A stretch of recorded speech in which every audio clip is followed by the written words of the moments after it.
No worries. Yeah, I mean, the book was Oh, originally titled "The FBI War on Tupac Shakur and Black Leaders," but when this other publishing group, republished it in 2021, they changed the title. okay.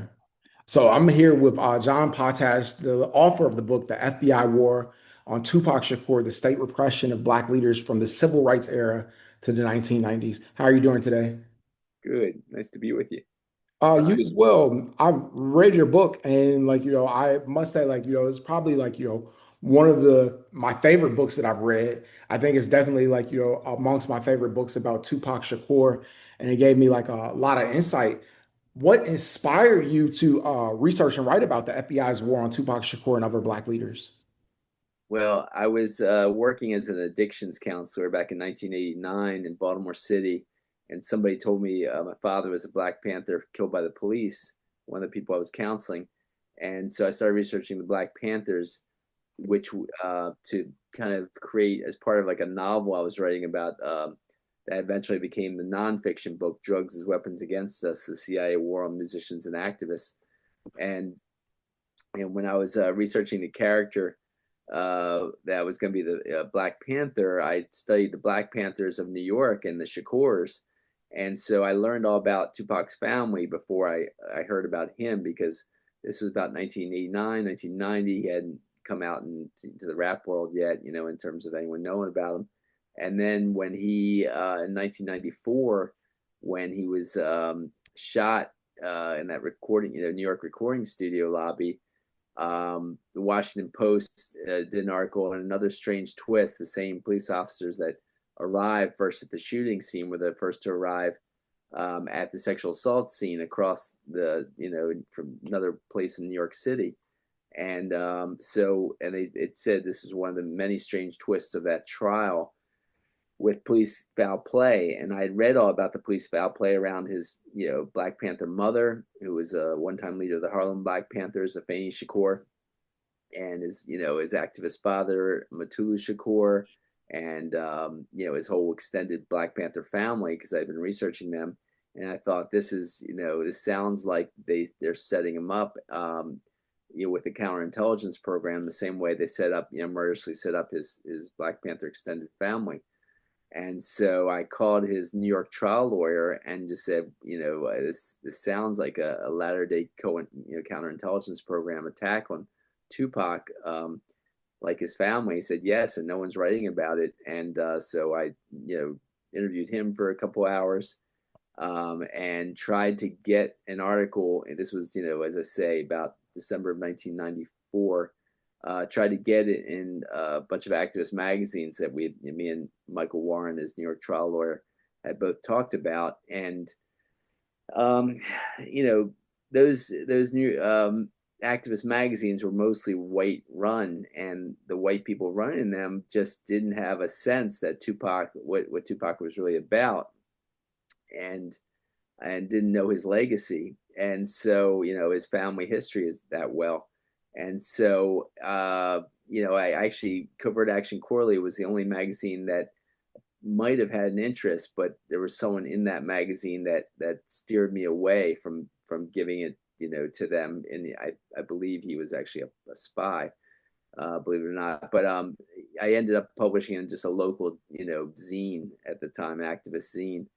And then when he was, killed, murdered, assassinated, you could say, I believe, in 1996, I then developed it into a much larger article for Covert Action Quarterly and published that in about 1998. And that was extensive, with some 40 to 50 endnotes and all that. Had done a lot of interviews with people who were at the scene or knew him, besides just, of course, Michael Trafe Warren, his New York trial lawyer. And I'd gotten to a lot of his court case documents and everything else.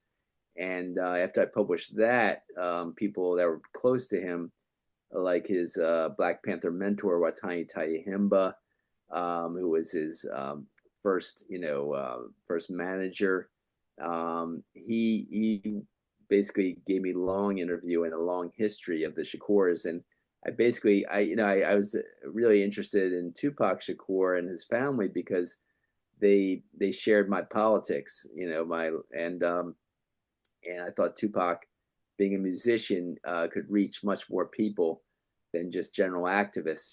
Tupac was not just a radical activist, but he was also just loved by millions, of course, and could reach much more people. And that went against the CIA, the racist, CIA's agenda to control people's hearts and minds.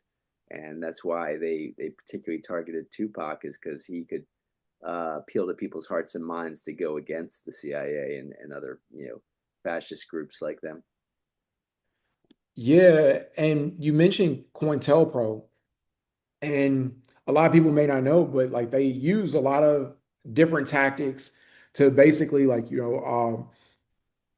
undermine like the legitimacy of the work like people like Tupac Shakur and the Black Panther Party and different civil rights leaders have done. And you could look like just at Tupac's life, like like some of the tactics that COINTELPRO uses, and it's pretty clear. And you mentioned as far as like the sexual assault cases. So one of the tactics that they use is like legal harassment, where they arrest people for false charges. Can you talk a little bit about like that arrest specifically, and there being an informant involved, like Haitian Jack? Yeah, sure. Before I do that, if you don't mind, I'd just like to say that part of it also was I wanted to use the Shakurs because I thought the Shakurs were a very important window into little known Black activism, and also the attack on Black activist leaders, because this Eugene Roberts was someone who set up Afeni Shakur, and Lumumba Shakur, who founded the Harlem Black Panthers.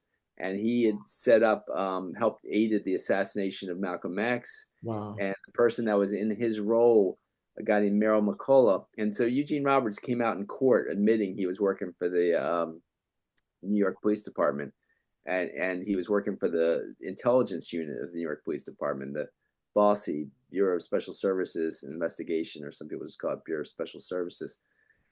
And his parallel with Martin Luther King's assassination was a man named Merrill McCullough, who was very close with Dr. King, and he was high up in military intelligence when he was physically close to Martin Luther King and lured him out to the balcony where he was assassinated. Right. Yeah. Yeah. Like I've heard about that. Like, it's a book written where they said like, the people on the balcony, I guess like they would be friendlies, the people that had ties or Mhm. Yeah, yeah. William Pepper, a close friend and associate and activist with Martin Luther King, who became an Oxford professor, wrote these important books on Martin Luther King. After his death, people, convinced, William Pepper to investigate that. And one of his books was Orders to Kill. Another book was called Active State, where the King family asked William Pepper to represent them. He became a lawyer. Also, they asked him to represent them in court, and they won a case that officially, got a grand jury to believe that yes, a jury to believe that the government was involved in the assassination of Martin Luther King. And he said, yeah, just what you said about, yeah, there was the friendlies that lured him out to the balcony, and they weren't wearing ties so they could be identified to not accidentally kill them. And they lured him King out to the balcony to affect the assassination. And James Earl Ray was a patsy set up to make it look like it was a lone racist nut. And that's the way they did things. But so then you get back to Eugene Roberts comes out in court. He set up the Afeni Shakur and the Black Panthers. And then you find that they used similar tactics against Tupac, in the sense that they had an undercover agent. Michael Treef Warren said that he got someone from probation officer to give him a rap sheet of Jacques Ignat, Haitian Jacques Ignat, who went by a lot of aliases. But basically, he befriended Tupac in New York City at a time when Tupac was running low on money from all the legal harassment, as you describe it. and all kinds of charges against him that were fake, trumped up charges, and spent had to spend so much money on lawyers and court cases. At that time, they call them harassment arrest, the harassment arrest strategy they were using against him. And so here he is. This guy, he's this, music promoter befriends him, Jacques Ignat, and Tupac referred to him as Haitian Jack in his song "Against All Odds." Said knew he was working for the feds, set me up, wet me up, set me up for sexual assault trial and wet me up in terms of got him shot in that New York recording studio lobby. But and so his lawyer, Tupac's lawyer, got that long rap sheet. It was he said it was a mile long with major charges up and down the East Coast, all dismissed, which is a sure sign of a government intelligence agent. And so Agnew was clearly a plant by the government and the counterintelligence program. And now I quote a former COINTELPRO agent, counterintelligence program agent, named Wes Swearingen in his memoir, who said that even though they officially closed, the counterintelligence program in 1971, they really kept it open and just gave it different names.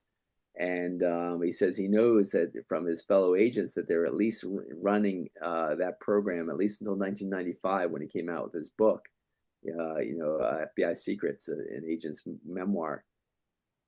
And so here they have this Jacques Ignat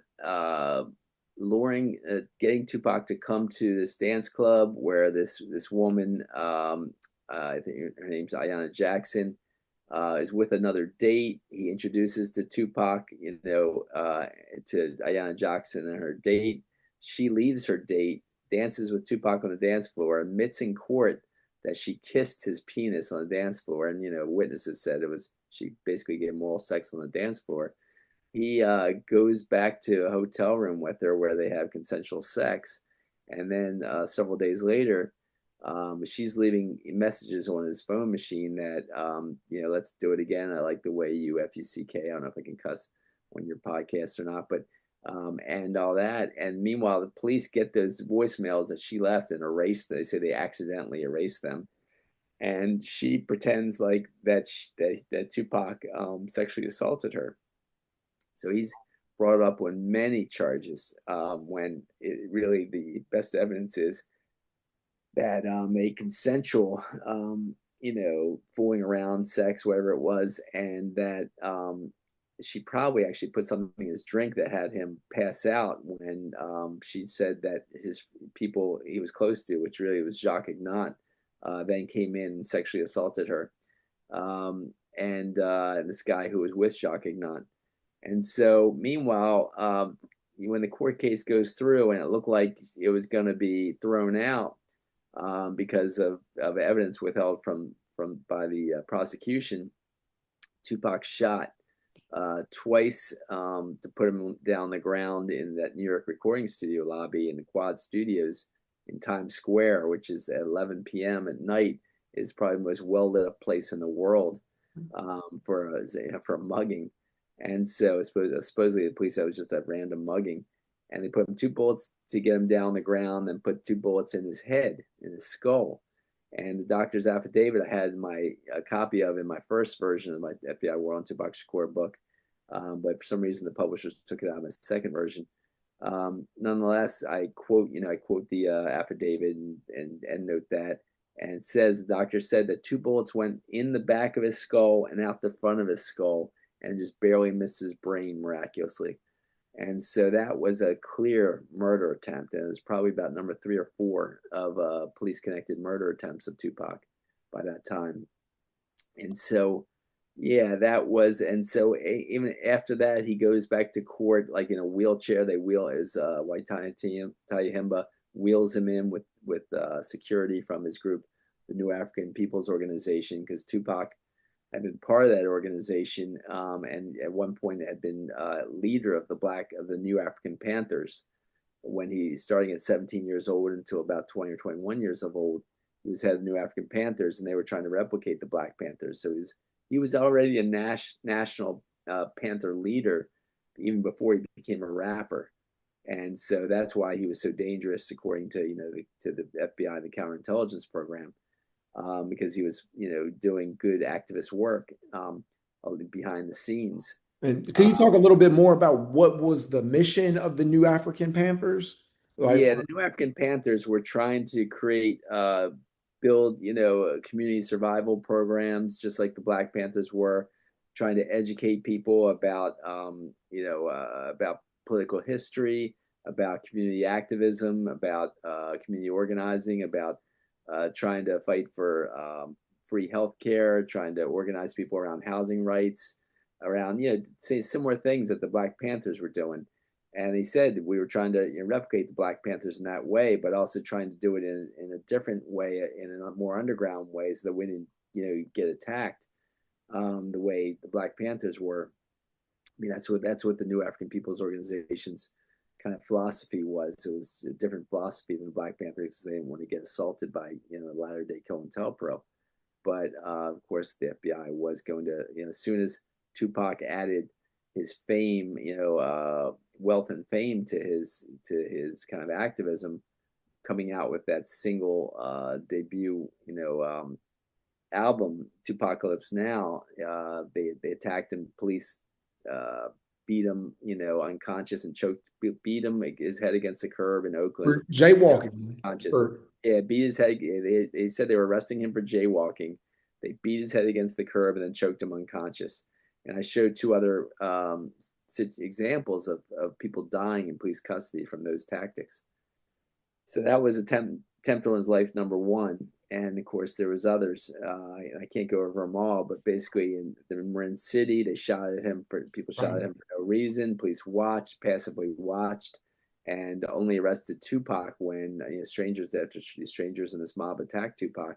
They only arrested Tupac and not the strangers that shot at him for no reason and chased him. And then you had the situation, of course, with the arrest in New York. But before that arrest in New York, you actually he had a concert in Atlanta where two supposedly off-duty white police officers who were brothers, the Whitwells, um, ran over to Tupac's car, according to eyewitnesses I quote from different mainstream sources, and plus the interviews I did with Watani Himba, who watched it, and Tupac's cousin, who was there in the trailing cars. They smashed his window, shot at him, and missed. But Tupac rolled out the back of the car, got a guard, security guard's gun behind him, and shot back in self-defense. And Tupac, the trial never went through on that because it was obviously a botched, assassination attempt, probably number three at that time. And here he is, a young black man shooting two white police officers in the heart of the deep South, in Atlanta, and getting away with it, and it's just a botched assassination attempt. And that's before he was shot in New York recording studio lobby, and this whole, and the trial for the sexual assault, which he ended up getting found not guilty of all major charges on. He only got found guilty of touching Ayanna Jackson's butt against her will, and apparently aiding Jacques Aignant touching her butt against her will. Now, for that, and this is someone they found there was consensual sex at the scene, because he was brought up when forced sodomy, and they got found not guilty of that. Even they both said yes, sodomy happened, but it wasn't forced, and the jury agreed with that. That's what Tupac says. Sodomy happened, but wasn't forced. It was consensual, and the jury agreed to that. And so, for touching her butt against her will, he got 1.5 to 4.5 years in jail. And Jacques Aignant, the spy, got a misdemeanor for the same offense, for the same charge. And so that just shows how that works. Now, so then he's dealing with 11 months in jail. While he's in jail, they put him in solitary confinement to mess his head up, and they used all kinds of tactics that they call penal coercion tactics. And Amnesty International says that these penal coercion tactics are a form of psychological torture. They used that to mess his head up. They also used actual torture in terms of doing rectal exams every time someone visited him, sticking their fingers up his butt to try to check for contraband. They said, even though they watched his visits, and made they could have seen if someone gave him contraband. And so this is the kind of stuff they did to him, messed his head up, and with solitary confinement and all these torture tactics. And so that's what made him desperate to sign with Death Row Records. And meanwhile, he said he cried on Watani Taihimba's shoulder, just saying, look, I know I'm selling my soul to the devil here, because Watani warned him, Death Row Records is very corrupt. This is not someone you can join, and that we can't keep connected to you if you join them, because they could just bring us all down, in terms of the New African People's Organization, which Watani Taihimba helped found, along with Tupac's national lawyer, Chokwe Lumumba, who was the leader of the New African People's Organization nationally. And Chokwe Lumumba had become mayor of Jackson, Mississippi at one point before he died about 9 or 10 months later. He was considered the most radical mayor in the country. And he was a great man, great activist, but so here's Tupac was, connected to Death Row Records. And Death Row, when police officer Russell Poole, a white police officer who was, one of those, I hate to say this, but sadly, probably rare, honest, white, high-level white police officers, started investigating Death Row Records because he was investigating Biggie Smalls' murder officially for the LAPD. He found dozens of his fellow police officers at all levels of Death Row Records, and he asked his superiors, what are they doing there? And they told him, you can be considered, and this is all in, this part's in the book Labyrinth. They told him they can be considered troubleshooters or covert agents, because they didn't know that he would blow the whistle on that. And so he tells, Randall Sullivan, a seasoned journalist, wrote the book Labyrinth about that. And but Randall Sullivan only went so far with where he went with that.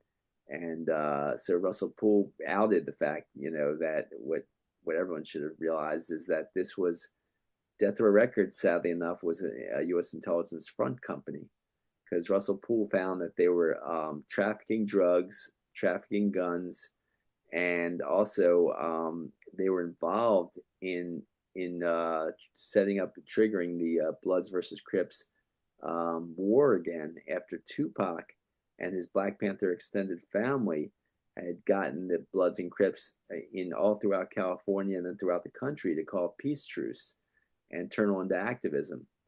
And other activists got involved in that too. Harry Belafonte, the great musician and supporter of Martin Luther King, and other activists had also gotten involved in that peace truce movement.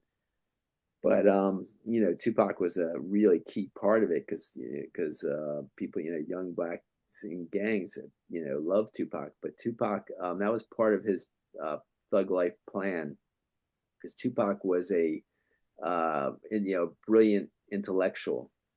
In high school, he was a straight A student, considered the top of his class at the Baltimore School for the Arts, where I live here in Baltimore. And I talked to teachers who said that. And he was elected to be the representative for the school at citywide meetings. And yet, but he decided with his, apparently what Tani Taihimba told me, he decided with his stepfather Matulu, the late great Matulu Shakur, to pretend to be a gangster in order to appeal to gangs and politicize them, and in order to also help spread the gang peace truce movement. And they developed a code of thug life that would, bring more peace into the black community, and create a code of causing less violence in the community and all that around the drug dealing. But many gang leaders and gangs were inspired to stop drug dealing and turn on to activism from the thug life movement. And actually spread nationwide. Even the Latin Kings became inspired by the Young Lords, the Latino version of the Black Panthers, by the peace truce movement, and they started getting more into activism. I interviewed a Latin King leader in New York, Antonio King Tone Fernandez, about that. And so this was how it all played out. And so Tupac was affecting the drug profits of the top drug trafficker in the country, if not the world, the CIA, and and the drug laundering of these huge banks who were making hundreds, billions of dollars, if not tens or hundreds of billions of dollars off the drug laundering, drug money laundering from all these gang members that were the low-level street dealers of all these drugs, cocaine, heroin, etc. And so this is part of the reason they eventually had to bring in the CIA to affect this. And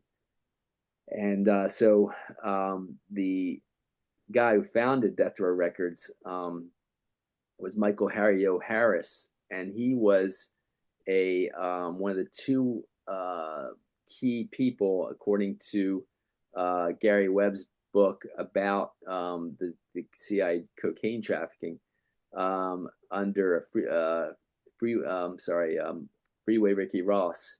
And Freeway Ricky Ross was directly getting his very cheap cocaine from the Nicaraguan Contras, who were part of the CIA. We consider Gary Webb was like considered a CIA army in Nicaragua, fighting the leftist Sandinistas who had overthrown the U.S.-backed dictator of Nicaragua. So this is all part of how this all went. And so David Kenner, the lawyer from Michael Harry O. Harris, and a judge considered, this played out in court, and a judge said, yes, Michael Harry O. Harris was the official starter and founder of Death Row Records. And David Kenner, by his legal shenanigans, made himself actually the true leader of Death Row Records. And Suge Knight was just a low man on the totem pole who was brought into, he kept, got involved in serious crimes, kept getting more and more serious convictions. All of a sudden, when he became head of Death Row Records, he got involved in even more crimes, did more horrible things, but then was let off of all these major crimes. So he was a figurehead of Death Row Records. And as soon as they accomplished what they wanted to accomplish, which is get Tupac, murder Tupac, assassinate, I consider Tupac, reignite the Bloods versus Crips war while Tupac was on his deathbed, and basically try to get that, do the drug trafficking and the gun running.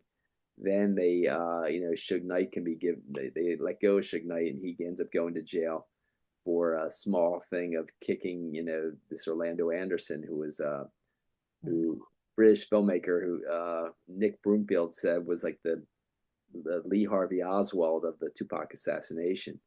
Lee Harvey Oswald referring to the Patsy for killing John F. Kennedy, President John F. Kennedy.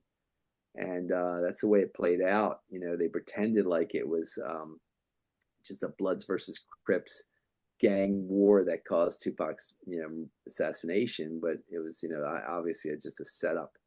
And yeah, And because you talked about the Quad City shooting studio, and Jimmy Hinchman had invited him over to that studio, and he's admitted in a proffer session that he hired someone to shoot Tupac. Could you talk about his involvement with the government? yeah, yeah. And so a French documentary filmmaker gave me the documents that showed that he had already made, Jimmy Henchman already made a deal with the government to get off of a bigger, drug crime. He made a deal to work with the government, and yeah, and he did admit hiring the person that one of the people that shot Tupac the original time in that New York, Quad recording studio. So that's just generally the sad, but way it works is the way the FBI's counterintelligence program accomplishes things is they compromise someone who's involved in either Jimmy Henchman was already working with the government in this high level traffic, cocaine trafficking, because U.S. intelligence is involved in all kinds of drug trafficking, or they compromised him in his drug trafficking and made him get involved in the Tupac, assassination attempt, number 4 or 5. And then when that wasn't successful, of course, they tried to get him in jail long term, prison long term. And then he gets out of there. They probably manipulated him to produce his most negative lyrics with, All Eyes on Me. But then, of course, he comes out with that Machiavelli, the 7 Day Theory, which is more activist again, quoting, Malcolm X and other activists and things, has things about white man's world and different other activist songs in there, and talks about how Jacques Ignat was working for the Feds, set me up, wet me up, and against all odds, and songs like that. And they just, they knew they had to do them in then, sadly. But plenty of journalists have shown some of the stuff that went on.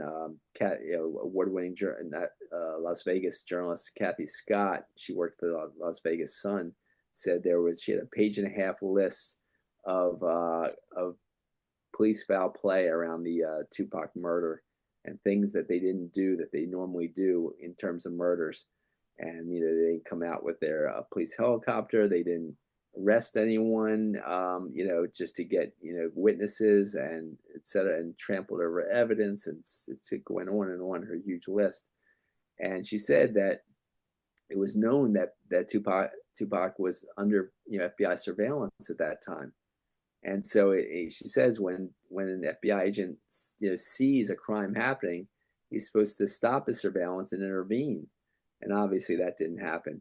And so there's just many pieces of evidence around Tupac's assassination that point to U.S. intelligence. And they tried to make it look like Biggie, it was a Biggie versus Tupac, East Coast versus West Coast situation, like they did with the Black Panthers too. And Kathleen Cleaver told me that she believed it was similar. It was a parallel kind of situation of setting up different rap leaders against each other, the same way they set up Black Panther leaders against each other, and tried to make it on the East Coast versus West Coast, where they were separated and could try to pretend like it's this East Coast West Coast rivalry. What do you think is Keefe D's involvement, because he is in jail for this, and he's filed to have the charges dismissed. He's alleged, like in his book, that he handed the gun to Orlando Anderson. Um, Yeah, so I show in my latest film, CIA Drugs Are Us, which is a sequel to my film and book, Drugs as Weapons Against Us, the CIA War on Musicians and Activists. I show him saying that Orlando Anderson, when he got into that scuffle with Tupac and and Suge Knight and others, he says he went to the emergency room first and had his arm in a sling, and that he says that in an interview, and then he says later, and they fabricate the story that Orlando Anderson is the one that shot Tupac with his arm in a sling, and that's a joke. The documents on Biggie say that the police knew that the people that killed Tupac, it was a professional hit. This wasn't any gangbangers. This wasn't any young gang members. This was a professional hit. This had to I be done by. So I watched the documentary, and I forget who says it, but like they heard on the walkie-talkie, like after the shot, it was Got like him. got him. And Yeah. I commented that on like Reggie Wright's page, and he immediately denied it, which I thought was like kind of I Yeah. like do you feel Reggie Wright was involved? Is this a Yeah. possibility? So Reggie Wright's father was head of the gang division of Compton Police Department, and that gang division, was in charge of continuing the gang conflict, and it was about trying to disrupt the gang peace truce movement. That's what they're about. They're an extension of U.S. intelligence. Often there's always, often, in police intelligence, they're doing the work of, in the same way it was happening in the '60s with the counterintelligence program. The FBI, some of these police intelligence are also members of the FBI, so they're working in the counterintelligence program at the same time. And so it was found that one of the New York police officers that was found around Biggie's murder, Nick Broomfield, found this out in LA in Labyrinth. They got his name. I got his name in my book. Detective Oldham, his name is. He both worked for both the FBI and New York police. Okay. And so this is how it's done. And so here it is, the head of the gang division, and one of the first places that there was actually a peace truce movement was successful was Compton. It's one of the first places that Tupac and his Black Panther extended family gained success at the peace truce movement. And And here is the head of it, Reggie Wright Sr., heading that gang division. And here's his son, pretending who was a police officer himself, leaving the police force to head death row security, where he lords over and supervises dozens of police, LAPD, Los Angeles Police. So he is clearly, implicated as part of this whole orchestration of the assassination of Tupac. And yeah, there's more evidence, of course, than just that regarding him, but that's some of the way this is all uh, carried out. Yeah. Yeah. I see And, like a lot and of one like, last thing I'll just say real quick, if you don't mind. I'm sorry.